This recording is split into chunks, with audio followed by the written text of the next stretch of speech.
XV. No fim de janeiro, Pierre chegou a Moscovo e instalou-se num anexo da sua casa que ficara em pé. Visitou o conde Rostopchin, alguns conhecidos que tinham voltado para a capital, e no terceiro dia preparou-se para ir a Petersburgo. Toda a gente celebrava a vitória. A vida fervilhava na capital arruinada, em vias de ressuscitar. Toda a gente recebia Pierre com prazer. Todos queriam vê-lo, todos lhe perguntavam o que tinha ele visto. Pierre, embora amigável para com todos com quem se encontrava, involuntariamente, como que estava de pé atrás com todos para não se comprometer. A todas as perguntas que lhe faziam, das mais importantes às mais insignificantes, respondia com igual indefinição. Perguntavam onde ia viver, se faria obras, quando iria a Petersburgo e se não se importava de levar uma caixinha. Pois bem, a estas perguntas Pierre respondia sim, talvez, acho que sim, etc. Ouviu dizer que os Rostov estavam em Kostroma, mas raramente lhe acontecia pensar em Natasha. Mesmo quando pensava, era apenas uma agradável recordação do passado longínquo. Pierre sentia-se livre, não só das condições de vida cotidiana, mas também do sentimento que, segundo lhe parecia, ele próprio tinha forçado. No seu terceiro dia em Moscovo, soube pelos Drubetskoy que a princesa Mária estava em Moscovo. A morte, os sofrimentos, os últimos dias do príncipe Andrei ocupavam muitas vezes os pensamentos de Pierre, e agora de modo ainda mais vivo surgiam na mente. Ao saber durante o almoço que a princesa Mária estava em Moscovo, na sua casa da rua Vdizhenka, que não tinha sido queimada, foi visitá-la nesse mesmo dia ao fim da tarde. Pelo caminho, Pierre não deixava de pensar no príncipe Andrei, na amizade entre eles, nos vários encontros que tiveram e, sobretudo, no último, em Borodino. Será que morreu naquele estado exacerbado que tinha naquele momento? Será que antes de morrer não se lhe revelou a explicação da vida? Pensava Pierre. Lembrou-se de Karateev e da sua morte, e sem querer comparou aqueles dois homens tão diferentes e, ao mesmo tempo, tão parecidos, pelo amor que tinha a ambos e porque ambos viveram e morreram. Num estado de espírito muito sério, Pierre aproximou-se da casa do velho príncipe. O prédio estava incólume. Notavam-se algumas marcas de destruição, mas o caráter da casa continuava o mesmo. O velho lacaio, de cara severa, que recebeu Pierre, como se quisesse dar a entender ao visitante que a ausência do príncipe não alterava a ordem estabelecida, disse que a princesa acabava de passar aos seus aposentos e recebia visitas aos domingos. Anuncia-me, talvez me receba, disse Pierre.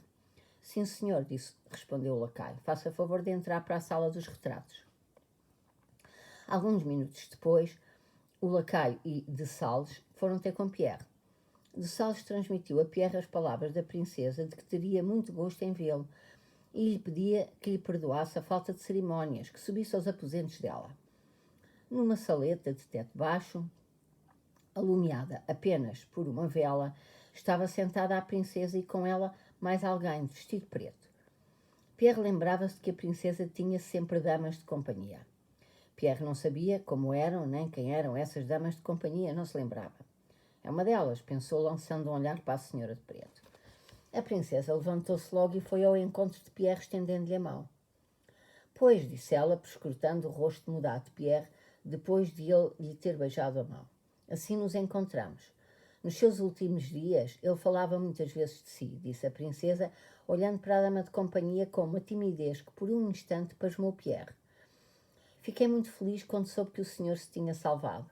Desde há muito tempo foi a única boa notícia que recebemos. A princesa olhou de novo para trás, para a sua dama de companhia, com uma preocupação ainda maior, e quis dizer qualquer coisa, mas Pierre interrompeu-a. Imagino que eu não sabia nada dele, disse. Pensava que tinha sido morto. Tudo o que eu sabia foi-me dito por pessoas que também o ouviram de alguém. Depois é que soube que ele tinha ficado com os Rostov. Que destino! Pierre falava com rapidez e excitação.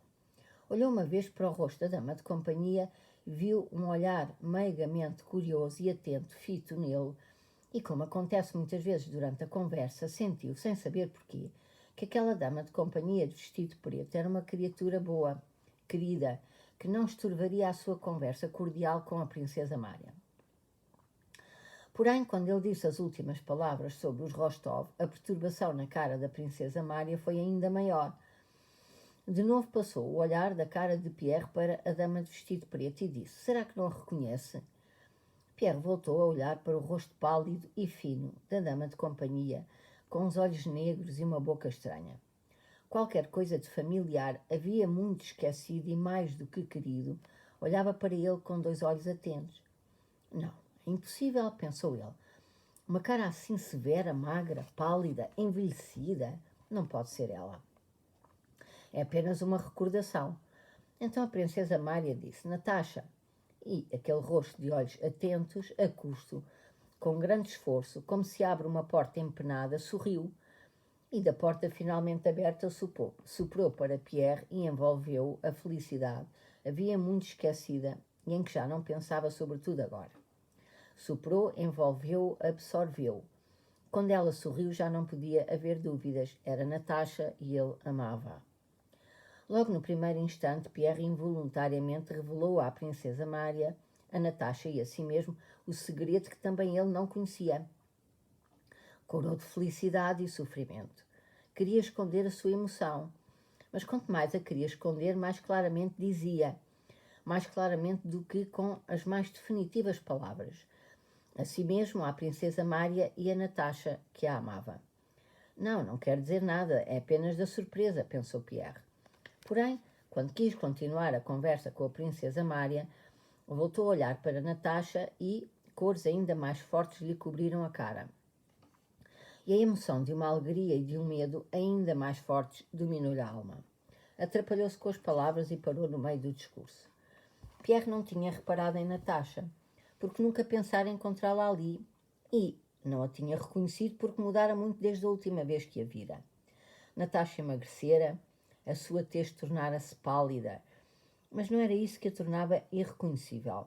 Não pôde reconhecê-la no primeiro momento, quando entrou, porque aquele rosto e aqueles olhos, onde dantes luzia sempre um sorriso escondido de alegria pela vida, agora, quando Pierre entrara e olhara para ela pela primeira vez, não tinha nem sombra de sorriso. Havia apenas uns olhos atentos, bondosos e tristemente interrogativos.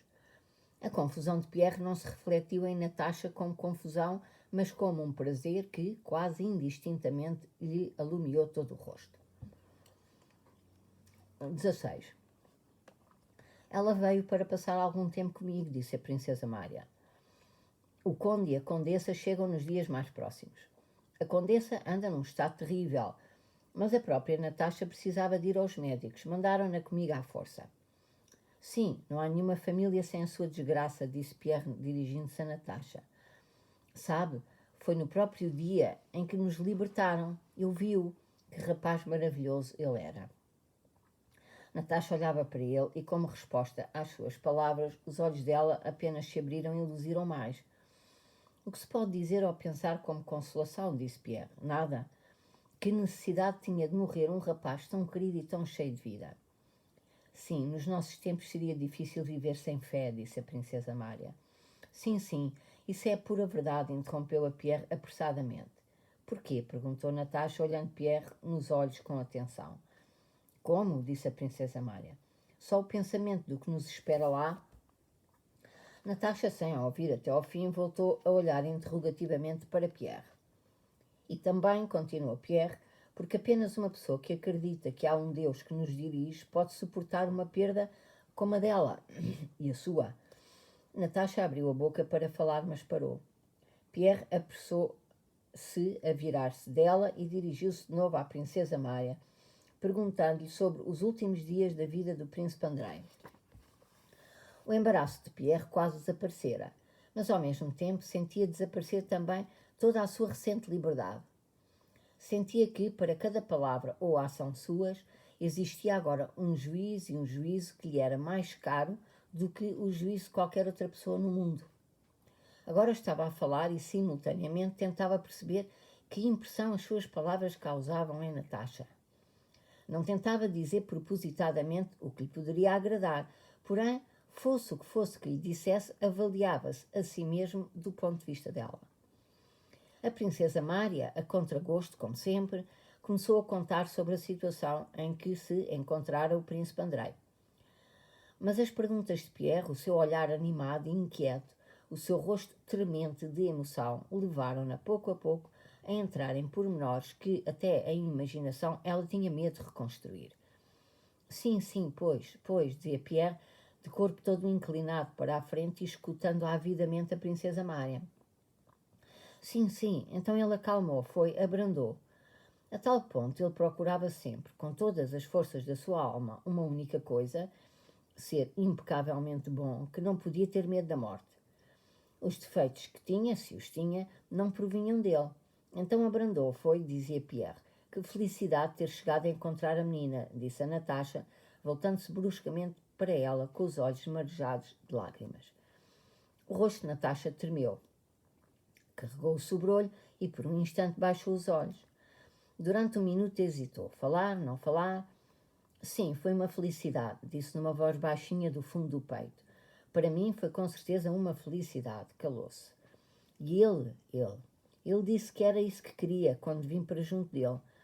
A voz de Natasha rasgou-se, corou, apertou as mãos nos joelhos e, de repente, por certo depois de um grande esforço, levantou a cabeça e pôs-se a falar rapidamente. Não sabíamos nada quando partimos de Moscou. Não me atrevia a perguntar por ele. Um dia, a Sónia de repente disse-me que ele estava connosco. Eu não sabia nada, nem podia imaginar a situação em que ele estava. Apenas precisava de o ver e de estar com ele, dizia Natasha, tremendo e ofegando. E não deixando que a interrompesse, contou o que nunca contara ainda a ninguém. Tudo o que vivera durante aquelas 3 semanas de viagem e de estada em Yaroslavl. Pierre ouvia boquiaberto, sem desviar dela os olhos cheios de lágrimas. Enquanto a ouvia, não pensava no príncipe Andrei, nem na morte, nem no que ela contava. Ouvia apenas, e apenas tinha compaixão por ela, pelo seu sofrimento de agora ao contar isso. A princesa Mária, de rosto franzido, pelo esforço de conter as lágrimas, estava sentada ao lado de Natasha. E ouvia pela primeira vez a história dos últimos dias do amor entre o irmão e Natasha. Este relato torturante e bendito era, pelos vistos, necessário a Natasha. Falava, misturando os pormenores mais insignificantes com os segredos mais íntimos, e parecia nunca mais poder terminar. Repetia várias vezes as mesmas coisas. Atrás da porta ouviu-se a voz de Salt a perguntar se Nikolushka podia entrar para dar as boas noites. Pois, é isso, é tudo, disse Natasha. Levantou-se rapidamente quando Nikolushka entrava e quase correu para a saída. Bateu com a cabeça na porta atrás do reposteiro e, gemendo de dor ou de tristeza, precipitou-se para fora da sala.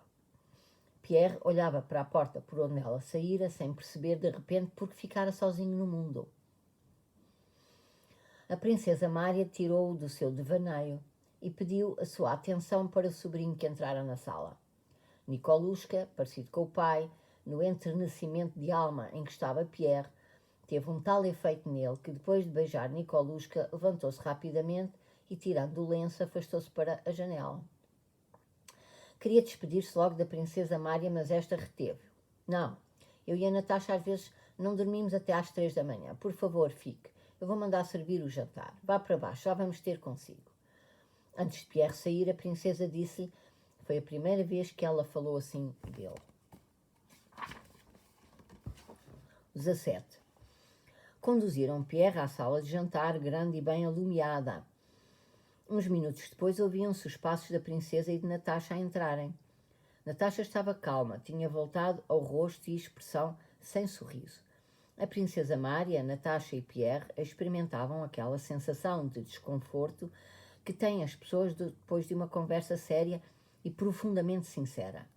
É-lhes impossível continuar com a mesma conversa, têm vergonha de falar de insignificâncias, calarem-se é desagradável porque lhes apetece falar e o silêncio parece fingido. Calados, aproximaram-se da mesa. Os lacais puseram-lhes as cadeiras a jeito. Pierre desdobrou o guardanapo frio e, ousando quebrar o silêncio, olhou para Natasha e para a princesa Mária. Pelos vistos, ambas tinham tomado também a mesma decisão no mesmo instante. luzia-lhes nos olhos o prazer da vida e a aceitação de que, para além das desgraças, existiam também as alegrias. O conde bebe vodka, disse a princesa Mária, e estas palavras como que dispersaram de uma vez as sombras do passado. Fala agora de si, pediu a princesa. Contam-se de si histórias mesmo inacreditáveis.